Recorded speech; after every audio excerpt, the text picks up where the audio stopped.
आज हम बात करेंगे trend in periodic table. Trend in periodic table, periodic table में ट्रेंड क्या है? पीरियोडिक टेबल में ट्रेंड क्या है? Down the group, down the group periodic table में ट्रेंड क्या है? किसका? इसका, ये कौन सा है, क्या नाम है इसका? एटॉमिक रेडियस का। एटॉमिक रेडियस जो सा है, हमें पता है कि एटॉमिक रेडियस होता क्या है। एटॉमिक रेडियस का हमें पता है the distance between nucleus and valence shell is called atomic radius. ठीक है ना। अब हम इस एटॉमिक रेडियस का ट्रेंड पढ़ने जा रहे हैं पीरियोडिक टेबल में।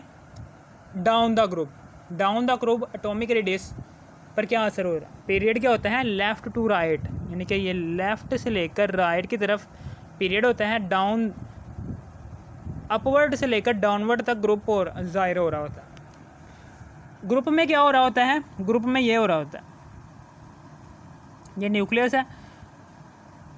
ग्रुप में क्या हो रहा होता है? ग्रुप में नंबर ऑफ शेल बढ़ रहे होते हैं। पहले एक शेल,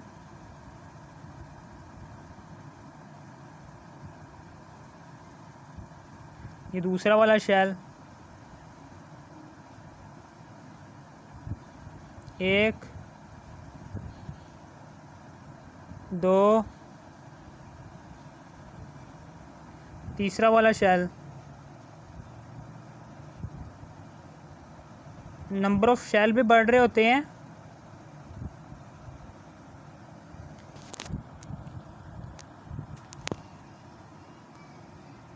तीन,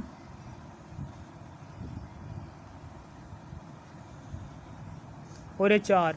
नंबर ऑफ शेल भी बढ़ रहे होते हैं और इलेक्ट्रॉन की तादाद भी बढ़ रही होती है। ज़ाहिर सी बात है कि नंबर ऑफ शेल्स बढ़ रहे हैं, इसका मतलब क्या है कि इलेक्ट्रॉन की तादाद हर atom, down the group atom के अंदर इलेक्ट्रॉन की तादाद बढ़ने की वजह से नंबर ऑफ शेल्स बढ़ रहे हैं ना। नंबर ऑफ शेल्स बढ़ने की वजह से क्या होता है?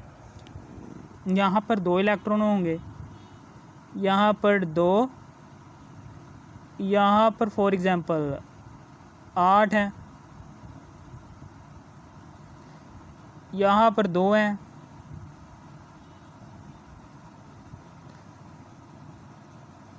यहाँ पर फिर 8 हैं, और बाहर भी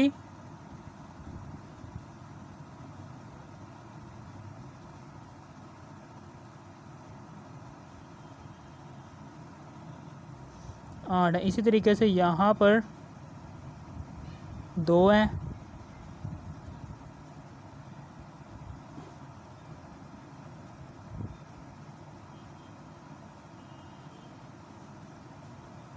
यहाँ पर भी 8 हैं फॉर एग्ज़ाम्पल, और यहाँ पर भी 8 हैं।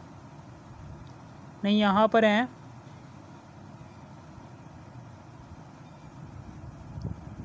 1 2 3 4 5 6 7 8 9 10 और 11 12 हैं।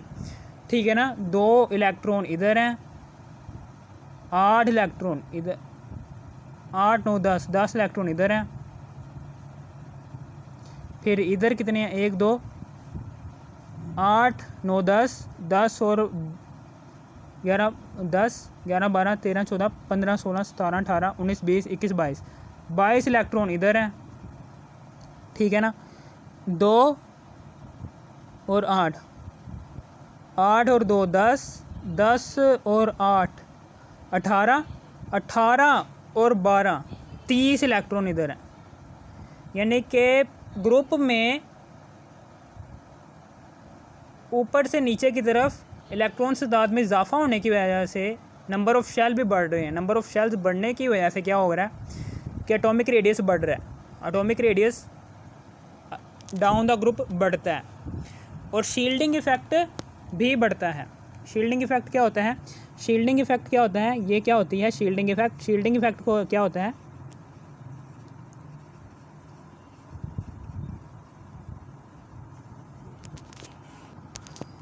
कि हिंड्रेंस क्रिएट होती है। हिंड्रेंस क्रिएट बिटवीन किसके दरमियान हिंड्रेंस क्रिएट हो जाती है? Between nucleus and valence electron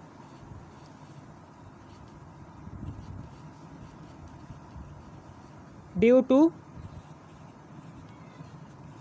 the inner electrons. Inner electrons की वजह से वैलेंस इलेक्ट्रॉन्स और न्यूक्लियस के दरमियान एक हिंड्रेंस क्रिएट हो जाती है। इस हिंड्रेंस को नाम देते हैं shielding effect. Shielding effect group में आपस से लेकर डाउनवर्ड की तरफ बढ़ता रहता है। यही वाली बात मैंने बतानी है कि when we move from top to bottom in the periodic table, periodic table में जैसे ही हम टॉप टू बॉटम जाएंगे तो फिर क्या होगा? Then the size of an atom, जिसकी वजह से साइज़ क्या होगा? एटम का बढ़ता जाएगा। The size of an atom is increased due to following reason. ठीक है ना, इस रीज़न की वजह से एटम का साइज़ बढ़ता चला जाएगा। एटम का साइज़ क्यों बढ़ रहा है? इन रीजन्स की वजह से। डाउन द ग्रुप क्या होगा? Number of shell increased.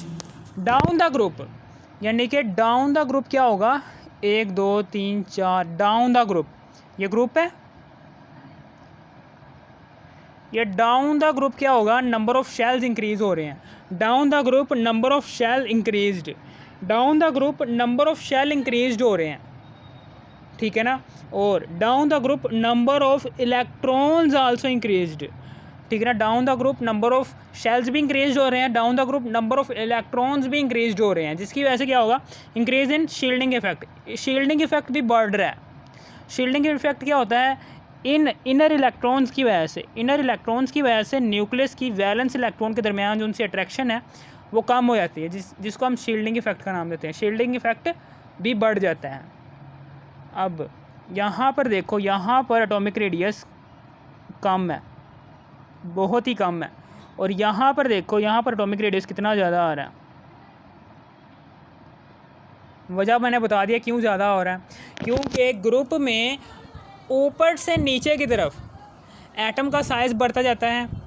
Atom का साइज़ क्यों बढ़ रहा है? क्योंकि इलेक्ट्रॉन्स की कंसंट्रेशन में इजाफा हो रहा है। इलेक्ट्रॉन्स की कंसंट्रेशन में इजाफा होने की वजह से एटम का साइज़ ग्रुप में ऊपर से नीचे की तरफ बढ़ता चला जाता है, बढ़ता चला जाता है। और नंबर ऑफ़ शेल्स भी, इलेक्ट्रॉन्स की कंसंट्रेशन जैसे जैसे बढ़ती चले जाती है तो नंबर ऑफ़ शेल्स भी उसी लिहाज से बढ़ते चले जाते हैं, बढ़ते चले जाते हैं, बढ़ते चले जाते हैं। यहाँ पर नंबर ऑफ़ शेल्स 4 हो गए हैं, जिसकी वजह से क्या होगा? एटम के न्यूक्लियस का वैलेंस शेल के दरमियान जो सा फासला होगा वो भी बढ़ता चला जाएगा, बढ़ता चला जाएगा, जिसकी वजह से एटॉमिक रेडियस इस शुरू वाले एटम का, ग्रुप में जो सा शुरू वाला एटम होगा उसका एटॉमिक रेडियस कम होगा, और जो सा उस ग्रुप का लास्ट वाला एटम होगा उसका एटॉमिक रेडियस ज़्यादा होगा। क्यों ज़्यादा होगा? क्योंकि वहाँ पर नंबर ऑफ़ शेल्स ज़्यादा हैं। नंबर ऑफ़ शेल्स ज़्यादा होने की वजह से उस एटम का शील्डिंग इफेक्ट बढ़ जाएगा। शील्डिंग इफेक्ट बढ़ा हुआ है, जिसकी वजह से एटॉमिक रेडियस बढ़ गया। ये है रीज़न्स, ये रीज़न्स लिखनी है आपने। ये मैंने उर्दू में भी वजह बता दिया कि क्यों down the group atomic radius बढ़ता है। Down the group atomic radius इसलिए बढ़ रहा होता है क्योंकि डाउन द ग्रुप एटम का साइज़ बढ़ रहा होता है। एटम का साइज़ क्यों बढ़ रहा होता है? क्योंकि नंबर ऑफ़ इलेक्ट्रॉन्स बढ़ रहे होते हैं। नंबर ऑफ़ इलेक्ट्रॉन्स बढ़ने की वजह से नंबर ऑफ़ शेल्स में इजाफा हो रहा होता है। जैसे जैसे एटम के शेल्स में इजाफा होता चला जाएगा, एटम का साइज़ भी बढ़ता चला जाएगा, बढ़ता चला जाएगा, जिसकी वजह से एटम का साइज़ जैसे जैसे बढ़ता चला जाएगा डाउन द ग्रुप, तो उस ग्रुप का जो सा लास्ट वाला एलिमेंट होगा उसके एटम के अंदर जो सा न्यूक्लियस होगा उसका वैलेंस शेल के दरमियान जो सा फासला होगा वो बढ़ जाएगा, जिसकी वजह से हम कह सकते हैं down the group atomic radius बढ़ रहा है। ठीक है ना, समझ आ गई। और इसी तरीके से हमने पीरियड की भी यही बात की थी। पीरियड की हम कैसे बात करेंगे कि पीरियड की भी हम यही बात करेंगे। पीरियड की हमने क्या बात की थी? पीरियड में हमने कहा था कि नंबर ऑफ़ शेल्स कांस्टेंट रहते हैं। पीरियड में मैंने ये कहा था कि न्यूक्लियस है, इस न्यूक्लियस के अंदर नंबर ऑफ़ शेल जो उनसे होते हैं वो कांस्टेंट रहते हैं। नंबर ऑफ़ शेल्स कांस्टेंट रहते हैं, लेकिन इलेक्ट्रॉन्स की तादाद में इजाफा होता जाता है। जैसे ही इलेक्ट्रॉन्स की तादाद में इजाफा होता चला जाएगा तो न्यूक्लियस के अंदर जो सा पॉजिटिव चार्ज होगा वो भी बढ़ता चला जाएगा।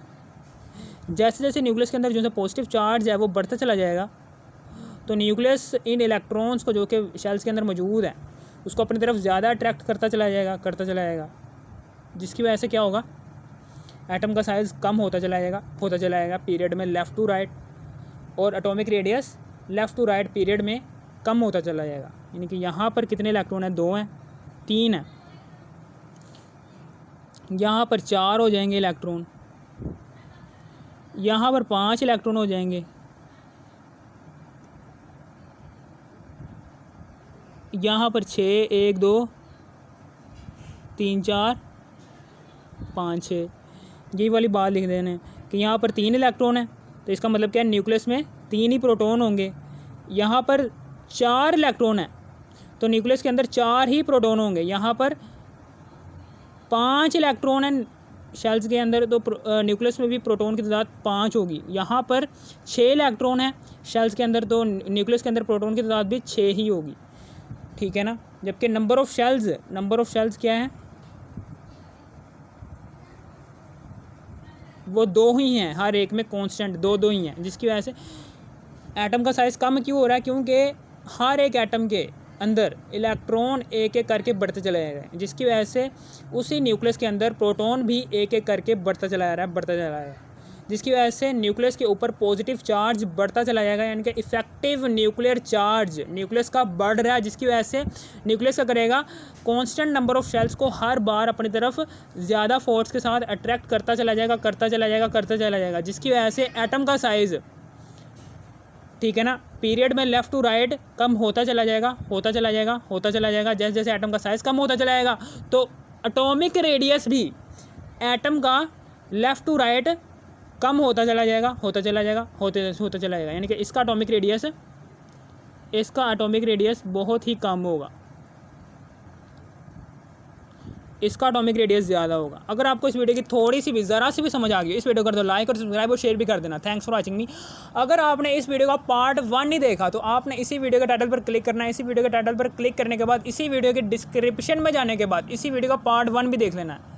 ये है जी इस वीडियो का part 2। Thanks for watching me.